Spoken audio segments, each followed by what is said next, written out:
ఎంతటి గొప్ప దర్శకుడైనా కొన్నిసార్లు కాంప్రమైజ్ కావాల్సి వస్తుంది. కెరీర్ పరుగులు పెట్టాలి అనుకుంటే తన కెరీర్లో సూపర్ హిట్ అయిన సినిమాలకు సీక్వెల్ తీస్తే సరి. ప్రస్తుతం బాలీవుడ్ దిగ్గజ దర్శకుడు రాజ్ కుమార్ హిరానీ అదే చేస్తున్నాడు.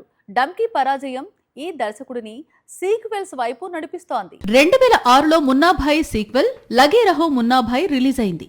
ఆ తర్వాత ఇమీడియట్ గా మున్నాభాయ్ చలే అమెరికా తెరకెక్కాల్సింది.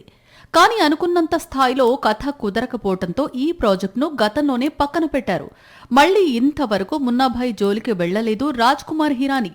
రెండో భాగం విడుదలైన 20 ఏళ్లకు మూడో భాగం ప్రకటన వచ్చింది. ప్రస్తుతం స్క్రిప్ట్ వర్క్ జరుగుతోందని స్వయంగా ఖరారు చేశాడు రాజ్ కుమార్ హిరానీ. దీంతో బాలీవుడ్ మున్నాభాయ్ ఫ్యాన్స్ పార్ట్ 3 కోసం అప్పుడే కౌంట్ డౌన్ స్టార్ట్ చేసేశారు. 2006లో మున్నాభాయ్ సీక్వెల్ లగే రహో మున్నాభాయ్ రిలీజ్ అయింది. ఆ తర్వాత ఇమీడియట్ గా మున్నాభాయ్ చలే అమెరికా తెరకెక్కాల్సింది. కానీ అనుకున్నంత స్థాయిలో కథ కుదరకపోవడంతో ఈ ప్రాజెక్టును గతంలోనే పక్కన పెట్టారు. మళ్లీ ఇంతవరకు మున్నాభాయ్ జోలికి వెళ్లలేదు రాజ్ కుమార్ హిరానీ. రెండో భాగం విడుదలైన 20 ఏళ్లకు మూడో భాగం ప్రకటన వచ్చింది. ప్రస్తుతం స్క్రిప్ట్ వర్క్ జరుగుతోందని స్వయంగా ఖరారు చేశాడు రాజ్ కుమార్ హిరానీ. దీంతో బాలీవుడ్ మున్నాభాయ్ ఫ్యాన్స్ పార్ట్ 3 కోసం అప్పుడే కౌంట్ డౌన్ స్టార్ట్ చేసేశారు.